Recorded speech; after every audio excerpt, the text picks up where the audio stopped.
Continuing here in Lake Charles with our preliminary matchup in the heavyweight division. Here tonight from UFC 24, Scott Adams from Los Angeles, California, fighting out of San Luis Obispo, California, and Ian Freeman from England will fight here this evening. Both of these young men making their UFC debuts.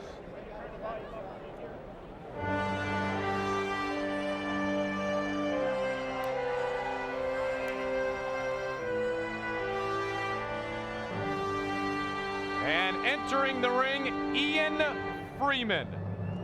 A boxer at heart, a brawler's mentality. His style considered ballet judo, anything goes. 33 years old, and he is truly excited about the opportunity to fight here inside the octagon. A striker from England, Ian Freeman. Freeman got a boxing background to start off, then added his grappling skills. He calls himself ballet judo, which means anything go, but I have a feeling he'll try to keep it up. Fast hands, heavy hitter, and now has added that grappling skills to his arsenal, but I really think he's going to try to keep it stand-up. All right, let's see if Ian Freeman, the striker, can take it to Scott Adams, the grappler. Scott Adams is 25, he's 6 foot, he's 223 pounds. His manager and trainer is Chuck Liddell, so you know that this grappler is learning how to strike. Chuck Liddell's so good with the use of his feet, as we have seen before. Adams is a good wrestler. In fact, the first time Scott Adams trained with Tito Ortiz, he leg locked Tito 30 times in a row, so he's very good at submissions. Well, look for him, that's probably his bread and butter move. And look for him to want it to go to the ground. The question is, how will he get Ian Freeman off his feet? We will find that out momentarily as Scott Adams, who claims a 5-0 mixed martial arts record, will take on Ian Freeman. Scott Adams, 25 years old, 8 years younger than Ian Freeman, and the weight difference is not a factor in this matchup at 223 and 218, respectively. Ian Freeman coming off a fight with Travis Fulton. And Scott Adams training with Chuck Liddell. For the official introductions, let's go back inside the octagon. Here's Bruce Buffer. Our next bout is a heavyweight bout consisting of 2 5-minute rounds. Beginning with the fighter standing to my left. He is a ballet judo expert who is making his octagon debut. Standing 5 feet, 11 inches tall, weighing in at 218 pounds. Coming to us from the United Kingdom and fighting out of Sunderland, England. Please welcome Ian the Machine Freeman.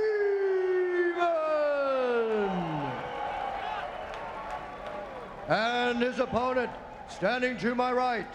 He is a submission fighter with a mixed martial arts record of 5-0. Standing 6 feet, weighing in at 223 pounds, and fighting out of San Luis Obispo, California. Please welcome to the octagon, Scott Adams.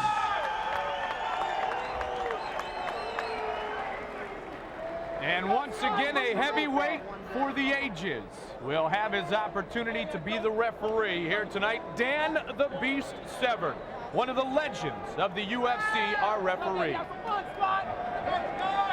Let's go. Let's fight. Adams and Freeman. And here we go.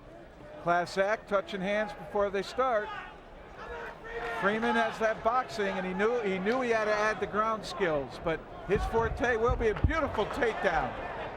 Adams out of San Luis Obispo and his wrestling skills there, particularly with Chuck Liddell, and they are hooking up on the leg right away, or trying to. Keeping it tight, and he's going for the knee bar. A lot of flipping around being done right now. Freeman not panicking, seems to know what to do. Now he's got it, seems that trying to work an ankle. He's trying to get the knee bar again, and Freeman doing a nice job of rolling through it all. Seems to know what he's doing down there and avoid it. Now Scott Adams wearing the tap out shorts, trying to get a quick tap out here via the submission. You know, sometimes your reputation can hurt you. Perhaps too many people heard about his leg locks against Tito Ortiz. It seemed Freeman came prepared to deal, at least with the knee bars. Well, Scott Adams said even though he took this fight on short notice, he teaches a submission class, so he feels like he is in good condition. He's been addicted to the Ultimate Fighting Championship as a fan for a long time. Now he gets to enter the octagon. I remember when we talked to Ken Shamrock in the past, he described to me his emotions of that first entrance into the octagon when that gate closes behind you. And then hopefully after that, your confidence and your instincts take over. Well, certainly you want to go ahead and you don't always want your instincts to take over. What you want is the discipline to the game plan you go in with. Obviously, if the situation warrants it, you change your game plan. But that's the key to it. The whole idea is to focus on what you have to do, not what you hope the results will be. So on the Once line again, right now looking is for the Freeman, leg. and they switching around. So Freeman and Adams working most of the beginning of this first round. Looks like heel hook now. Looks like heel hook. Working on the left knee of Ian Freeman, and Freeman rolling to try to keep the pressure off. Adams looks like he's all about wanting a submission, doesn't he, Jeff? Sure is, and he's after that left leg. He can go knee bar or look like he had heel hook there really more in mind. I mean, as a boxer There at it is heart, again. as Ian Freeman is, he's rolling with it nicely, though. Yes, he is, and by going with it, you take the pressure off. It's when you fight against it that you feel the pressure most. Now, Freeman says he's trained with some of the best fighters in the world. Marco Huas, Enzo Gracie, John Machado, Mauricio Gomez. I mean, so he has rolled, as you say, around the mat a lot. Talking to the B7, looking Yes. for both to work. And he looked like he had a heel hook in there tight, and Ian Freeman didn't flinch. Freeman, 218 pounds. Adams, 223. A heavyweight That's preliminary their Achilles fight. now, arching hard, but he just seems to have that too far up in the elbow. When you want you'd seem you want your forearm into that Achilles more. But it's that arch that's going to produce the There's the pressure. tap, and there it is. Scott Adams gets the submission on Ian Freeman. And Adams is your winner. He worked for it awful hard. He stayed tenacious with it. He kept the lock, and it was just a matter of an inch or two before the pressure became right. And Adams doing a great job against Freeman with submission. 3:12 of the first round. Scott Adams victorious in his UFC debut. And here it's going to be the arch that sets the pressure the most. And here he's arching, and there you can see Freeman had nowhere to go, nowhere to turn and roll to relieve the pressure, had a tap. It's almost as if he leaned the wrong way, and then it just went right in there. Watch him lean away right here. Beautiful. You see him blocking with his left leg against Freeman's right leg, and that sets the pressure because Freeman can't move out. Now he tried to spin away from it on multiple occasions, but in the end, Ian Freeman defeated by submission by Scott Adams. Ladies and gentlemen, we have a winner by tap out at 3 minutes, 12 seconds of the first round. For the winner, Scott Adams!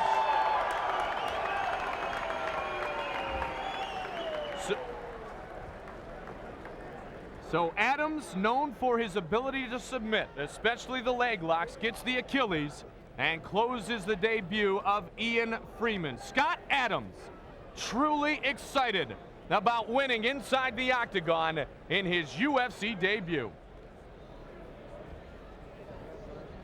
He was absolutely thrilled with the win. Don't forget, the next time Jeff and I will see you, April 21st, 9 o'clock will be our airing time. A card that will feature Tito Ortiz in the middleweight championship against Vanderlei Silva. Also, Eugene Jackson would be considered the next great contender in that middleweight division. And he will be on our card that night, April 21st.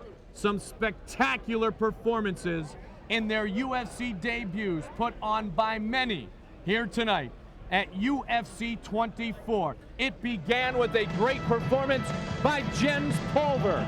Pulver was absolutely spectacular, one of Militich's guys, and he did a wonderful job of overwhelming his opponent. Jens Pulver defeating a game opponent. And then we saw others come in. Oh, I'll tell you what, this one started huge. Tiki and Bob Cook. Tiki, Tito Ortiz's guy. Bob Cook, Frank Shamrock's man, and Frank gets Tito one more time. An all-out war between Fabiano Iha and Dave Monet.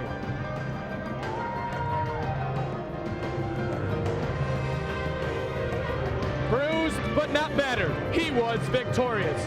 Lance Gibson Sr. And a wonderful performance it was by these two fighters. The dreadlocks on one, the punches on the other. Jermaine, Andre, and Gibson go toe-to-toe. Gibson Sr. scores the TKO.